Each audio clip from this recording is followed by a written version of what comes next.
Assalamualaikum warahmatullahi wabarakatuh. Kami dari kelompok 4 akan mempresentasikan mengenai genealogi intelektual Islam. Adapun anggota kelompok kami adalah sebagai berikut. Nama saya Muhammad Al-Fatih, NIM saya 23323241 dari Prodi Hubungan Internasional. Perkenalkan, nama saya Diono Vera dengan NIM 23521045 dari Prodi Teknik Kimia. Perkenalkan, nama saya G. Aprilaningsih dengan NIM 23521046 dari Prodi Teknik Kimia. Jadi sebelum masuk ke materi, saya akan menjelaskan apa itu genealogi. Genealogi itu adalah studi mengenai evolusi dan jaringan dari kelompok orang sepanjang beberapa generasi. Sedangkan intelektual mendefinisikan inteligensia dan intelektual merupakan suatu yang sangat problematik. Sedangkan genealogi intelektual Islam itu adalah merupakan studi tentang perkembangan pemikiran Islam dari masa ke masa. Lalu kita masuk ke materi. Periode Mekah, bangsa Arab mempunyai sejarah yang panjang.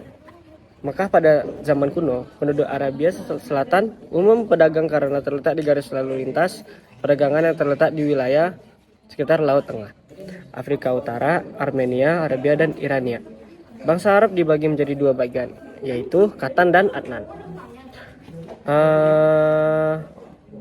Katan itu berada di Yaman. Namun setelah hancur bendungan Ma'rib, membawa dampak petaka, mereka bermigrasi ketika utara dan mendirikan kerajaan Irah dan Ghassan. Sedangkan Adnan adalah keturunan Ismail bin Ibrahim yang banyak mendiami Arabia dan Hijaz.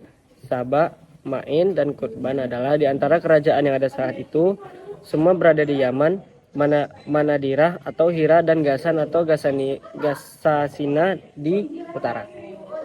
Hijaz merupakan wilayah yang tetap merdeka.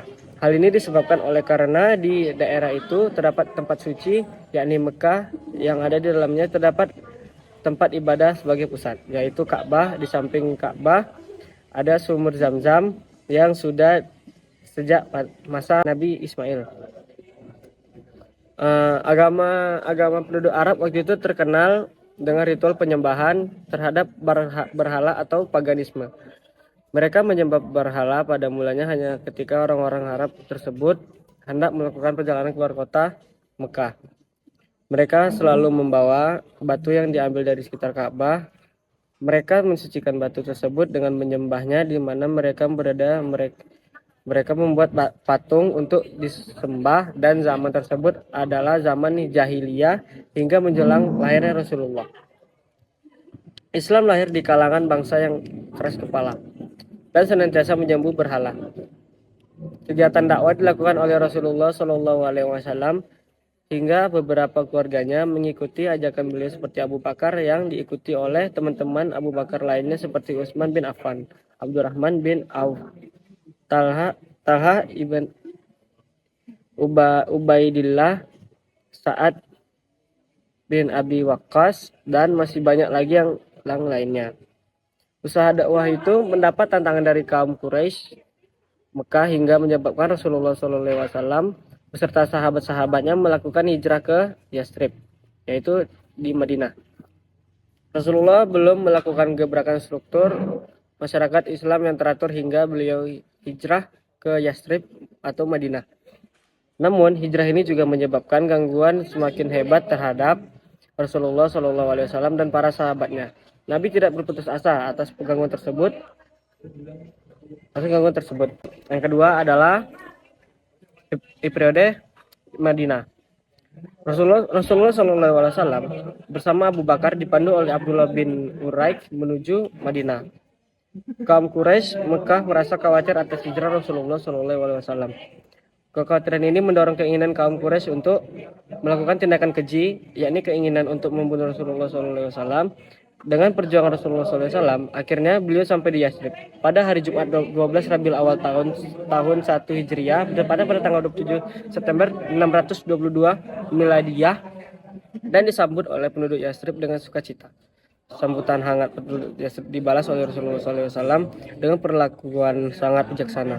Rasulullah SAW mendirikan masjid di depan rumahnya Abu Wahab.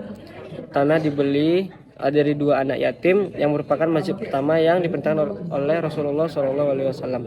Untuk dibangun masjid yang mengarah ke Baitul Maqdis dan diberi nama Masjid Nabawi. Di Madinah, Rasulullah SAW membangun masyarakat Islam. Rasulullah SAW meletakkan dasar-dasar Islam dengan pembangunan masjid untuk tempat berkumpul dan bertemu di samping untuk beribadah. Masjid tersebut digunakan juga untuk mengadili perkara, jual beli, dan lain-lain. Masjid ini berperan besar mempersatukan umat Islam yang terdiri dari berbagai suku. Multifungsi. Selain membangun masjid, Rasulullah SAW juga membuat perjanjian piagam Madinah yang isinya yaitu mempersaudarakan kaum Ansar dan kaum Muhajirin. Dasar berikut Rasulullah SAW membuat perjanjian untuk saling membantu antara kaum muslimin dan bukan muslimin. Lalu yang ketiga adalah pada masa pemerintah Rasulullah. Pada masa pemerintah Rasulullah SAW, masyarakat yang memeluk Islam dan yang tidak mengikuti ajaran beliau, mereka merasakan ketenangan jiwa dan hak asasi dilindungi sehingga terdapat rasa keamanan dalam kehidupan bermasyarakat. Walaupun demikian, perang terjadi karena kaum Yahudi mengingkari piagam Madinah. Sampai sekarang pun watak kaum Yahudi sama selalu mengingkari perjanjian yang telah disepakati. Kondisi seperti ini berlangsung hingga masa Khulafaur Rasyidin memegang roda pemerintahan di Madinah. Lalu yang keempat adalah masa Khulafaur Rasyidin. Islam berkembang di Arab Saudi tidak bisa dilepaskan dari jasa para sahabat Rasulullah SAW.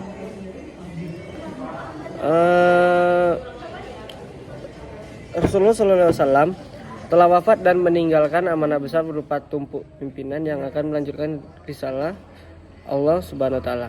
Para sahabat telah bersepakat mengangkat Abu Bakar sebagai khalifah pengganti Rasulullah. Yang pertama, Abu Bakar memulai tugas dengan pidato yang diucapkan sehari setelah pengangkatannya. Pidato tersebut menegaskan totalitas kepribadian dan komitmen Abu Bakar terhadap nilai-nilai Islam dan strategi meraih keberhasilan tinggi umat sepeninggal Rasulullah SAW. Setelah Abu Bakar wafat, Umar bin Al-Khattab terangkat menggantikan Abu Bakar sebagai khalifah. Umar menyebut dirinya Khalifati Rasulillah, pengganti dari Rasul. Umar mendapat gelar Amir al-Mu'minin, komandan orang-orang beriman. Abu Bakar meninggal dunia pada Senin 23 Agustus 624 Masehi setelah lebih kurang 15 hari terbaring di tempat tidur. Abu Bakar berusia 63 tahun dan kekhalifannya berlangsung 2 tahun 3 bulan 11 hari. Di masa Umar, ekspansi wilayah mencapai puncak kegemilangan dalam sejarah ilmu siasat dan tidak kalah jika dibandingkan dengan Napoleon, Hannibal atau Iskandar Zulkarnain. Hal tersebut tercapai berkat Umar dan sahabat-sahabatnya yang mencanangkan prinsip-prinsip Islam dalam segala sisi kehidupan mereka. Kondisi tersebut membuat Madinah berkembang pesat. Khalifah Umar meletakkan prinsip-prinsip musyawarah dalam pemerintahannya dan membangun jaring-jaringan pemerintahan sipil yang paripurna. Kekhalifahan Umar berlangsung selama 10 tahun dan 6 bulan 4 hari. Dia meninggal ditikam oleh Abu Lu'lu'ah atau Feroz, seorang budak Persia ketika Umar hendak mendirikan ibadah sholat subuh. Khalifah Umar wafat pada 1 Muharram 23 Hijriah atau 654 Masehi. Setelah Khalifah Umar mangkat melalui proses pemilihan, Khalifah Utsman menggantikan posisi Khalifah Umar. Khalifah Utsman melanjutkan sukses pendahuluannya terutama dalam perluasan wilayah kekuasaan Islam. Islam sudah dikenal oleh wilayah-wilayah yang ada di Jazirah Arab dan Afrika di masa Khalifah Utsman. Selain perluasan wilayah, karya besar lain yang ditinggalkan Khalifah Utsman adalah penyusunan Al-Quran. Khalifah Utsman memimpin selama 12 tahun. Sang khalifah adalah seorang yang sangat dermawan. Hampir seluruh kekayaan Khalifah Utsman disumbangi demi umat. Ketika Khalifah Utsman menjabat sebagai khalifah umat Islam, dia bahkan jatuh miskin karena harta yang ada padanya dipakai untuk membantu sanak familinya, juga karena seluruh waktunya dihabiskan untuk mengurus persoalan umat Islam. Lalu kita masuk ke perkembangan Islam di Arab Saudi pada abad modern. Peta Arab Saudi saat ini sebuah negara di semenanjung Arab berbatasan dengan Laut Merah di barat, Yordania di barat laut, Irak dan Kuwait di utara, Teluk Persia, Qatar dan Uni Emirat Arab di timur, Oman di tenggara dan Yaman di selatan. Wilayah politik meliputi wilayah seluas 1,96 juta kilometer persegi. Jumlah penduduknya sekitar 21,5 juta. Ini penduduknya sekitar 25 juta 100. Perkiraan 2006 sekitar 27 juta. 90% etnik Arab, selebihnya Asia. Kepadatan 6 km persegi agama Islam. Meski syariat Islam berlaku di negara ini, namun dalam beberapa hal sistem hukumnya juga mengenal perundangan sekuler supaya upaya untuk bisa menjabatani dan mengimbangi dalam hubungan dengan dunia luar. Bahasa situ adalah bahasa Arab yang resmi. Ibu kotanya adalah Riyadh, satuan mata uangnya rial. Pemerintahan Fad berhasil membangun kemakmuran rakyatnya. Hal tersebut disebabkan oleh adanya sumber minyak bumi yang meliputi 26 sumber cadangan minyak dunia yang menyumbangi 75% pendapatan Saudi dan memberi kontribusi 90% dari total devisa, sehingga ia termasuk negara yang tidak memiliki utang luar negeri. Arab Saudi tempat lahirnya agama Islam. Arab Saudi mempunyai peran penting dalam pengembangan Islam sekaligus sebagai situasi perkembangan Islam di sana. Peran penyebab perkembangan Islam tersebut adalah: 1. Sebagai tempat lahirnya Islam, khususnya Mekah dan Madinah telah menjadi tempat perkembangan Islam dan tempat pengembangan Islam berbagai wilayah dunia. Yang kedua adalah perkembangan selanjutnya adalah negeri ini memperhatikan pendidikan, sehingga menjadi pusat ilmu pengetahuan Islam sejak zaman klasik sampai zaman modern, dan sejumlah umat Islam belajar agama Islam. Yang ketiga adalah Madinah adalah tempat pertama kali lahir konstitusi negara di dunia yang dikenal dengan Misak Madinah atau Piagam Madinah. Yang keempat adalah dengan lahirnya tokoh Muhammad Ibrahim Ahad Al-Wahhab, negeri ini telah berjasa dalam gagasan pembasmian berbagai bidah yang telah mengotori akidah umat Islam di seluruh dunia Islam dan dikenal dengan Wahabi atau Ahli Salaf. Yang kelima adalah bantuan ekonomi sangat besar bagi dunia Islam. Mekah dan Madinah, dua kota suci umat Islam, sebagai awal muncul dan lahir agama Islam, pusat peradaban Islam, pusat ilmu pengetahuan dan budaya umat Islam. Mekah sebagai pusat ibadah umat Islam, terutama rukun Islam kelima, telah menjadikan Arab Saudi negara yang dikenal sebagai umat Islam di seluruh dunia. Semua umat Islam memiliki kehendak untuk mengunjungi negeri ini. Selanjutnya adalah Islam Persia. Pada tahun 1520 sampai 1722 Masehi, dinasti Safawi merupakan kerajaan Islam di Persia yang cukup besar. Awalnya, kerajaan Safawi berasal dari sebuah gerakan tarekat yang berada di Ardabil, yang merupakan sebuah kota di Azerbaijan. Tarekat ini dikenal dengan sebutan Tarekat Safawi yang diambil dari nama pendirinya, yaitu Safi ad-Din. Kerajaan Safawi secara resmi berdiri di Persia pada 1501 Masehi, tatkala Syah Ismail proklamasikan dirinya sebagai raja atau syah di Tabriz dan menjadikan Syiah Itsna Asyariyah sebagai ideologi negara. Namun event sejarah yang penting ini tidaklah berdiri sendiri. Peristiwa itu berkaitan dengan peristiwa-peristiwa sebelumnya dalam rentang waktu yang cukup panjang, yakni kurang lebih 2 abad. Pada tahun 1501 Masehi, pasukan Kizilbazi di bawah pimpinan Ismail menyerang dan mengalahkan Aka Koyunlu atau domba putih di Syahrur dekat Nakhchivan. Kizilbazi berusaha memasuki dan menaklukkan Tabriz, yakni kota Aka Koyunlu, dan akhirnya berhasil mendudukinya.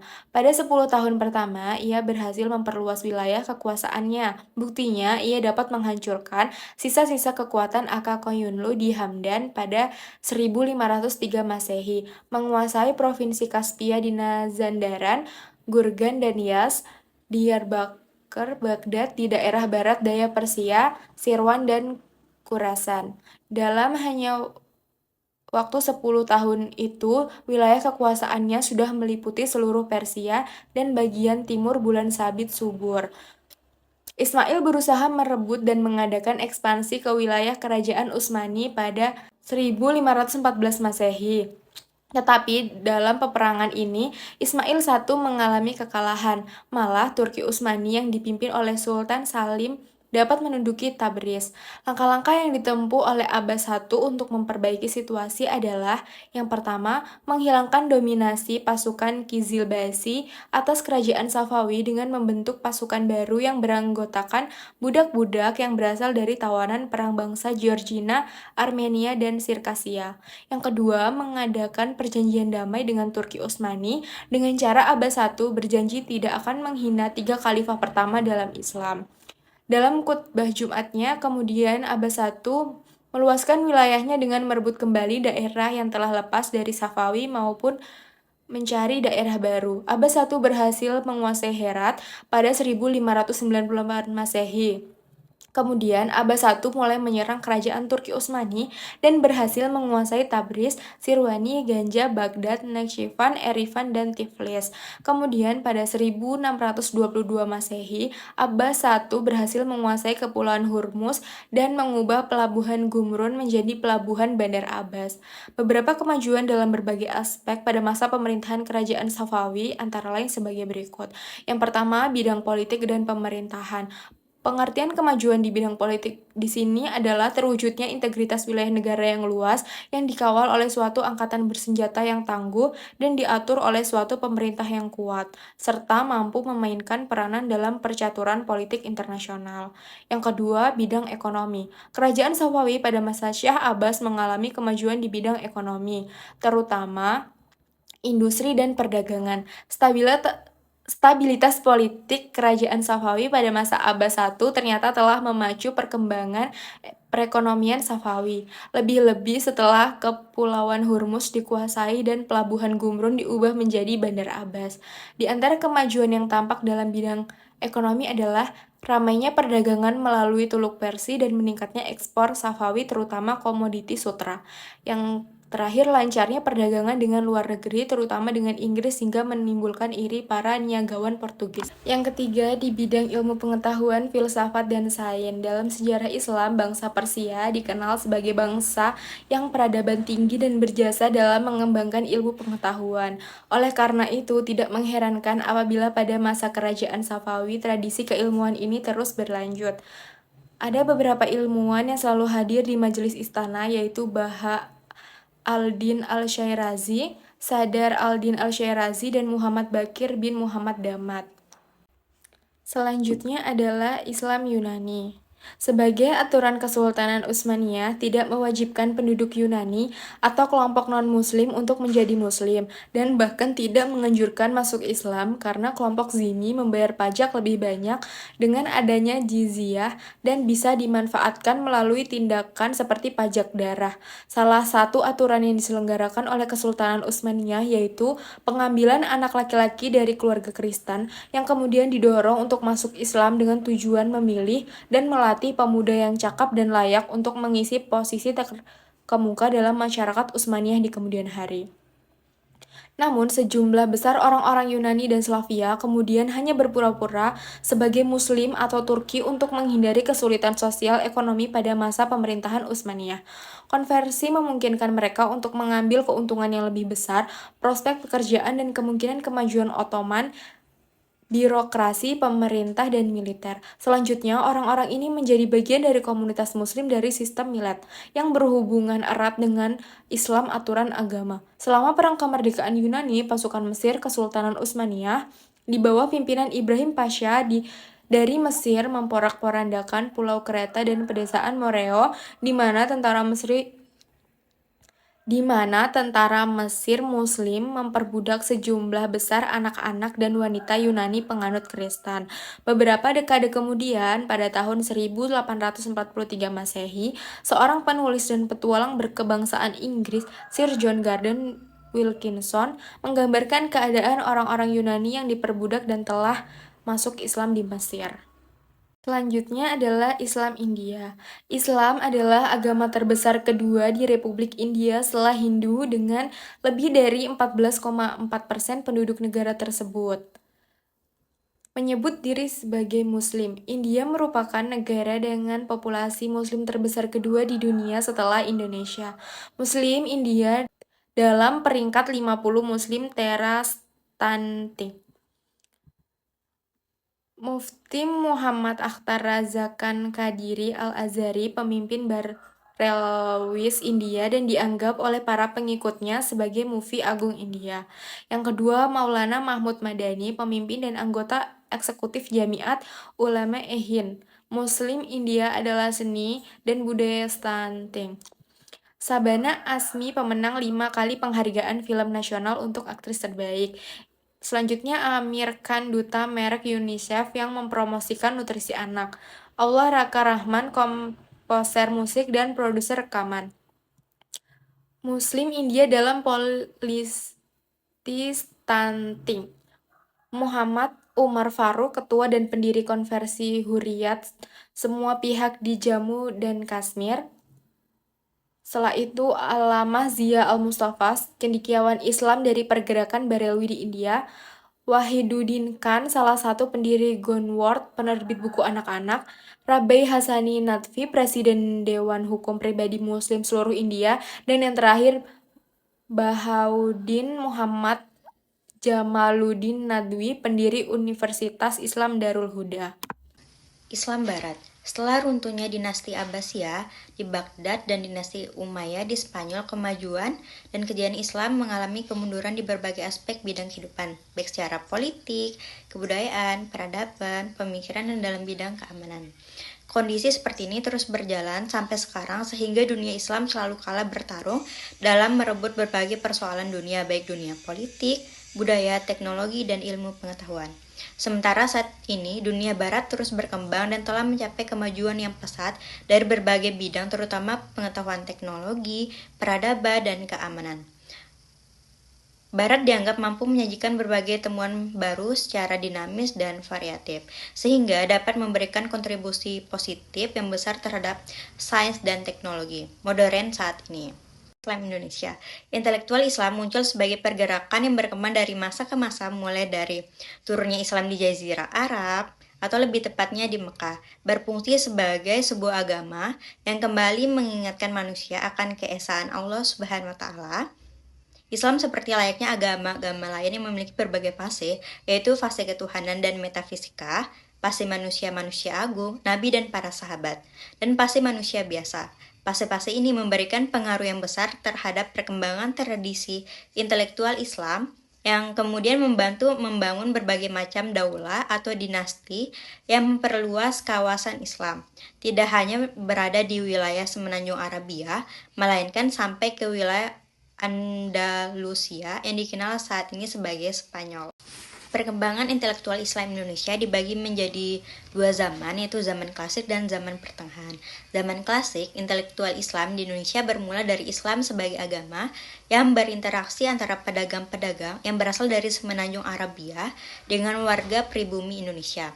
Interaksi-interaksi yang muncul tersebut mengarahkan perlunya pengembangan intelektualitas masyarakat Islam Indonesia yang berbeda secara sosial, budaya, dan ekonomi. Pedagang-pedagang Muslim dari Arab, Persia, dan India pada abad ke-7 Masehi telah melakukan aktivitas ekonomi perdagang dengan masyarakat asli Indonesia jauh sebelum ditakluknya Malaka atau Portugis pada tahun 1511 Masehi. Selanjutnya, zaman modern. Pemikiran Islam kontemporer umumnya ditandai dengan lahirnya suatu kesadaran baru atas keberadaan tradisi di satu sisi dan keberadaan modernitas di sisi yang lain, seperti bagaimana sebaiknya membaca keduanya. Maka tradisi dan modernitas merupakan isi pokok dalam pemikiran Islam kontemporer. Dapat disimpulkan bahwa Islam Arab, Islam yang lahir dari Jazirah Arab, menyerap tradisi intelektual Arab pra-Islam seperti syair dan ilmu kehutanan. Islam Persia, Islam berinteraksi dengan khazanah intelektual Persia yang kaya, terutama filsafat dan ilmu pengetahuan. Islam Yunani, terjadi penerjemahan besar-besaran karya filsafat dan sains Yunani ke dalam bahasa Arab, yang memicu perkembangan ilmu pengetahuan dan pemikiran Islam. Islam India berinteraksi dengan tradisi Hindu dan Buddha, menghasilkan sintesis pemikiran budaya yang unik. Islam Barat, perjumpaan Islam dengan Barat memicu perkembangan ilmu-ilmu modern dan memunculkan gerakan pembaruan atau reformasi dalam pemikiran Islam. Islam Indonesia, Islam di Indonesia berinteraksi dengan budaya dan tradisional lokal, menghasilkan corak Islam Nusantara yang khas. Sekian dari kelompok kami. Wassalamualaikum warahmatullahi wabarakatuh.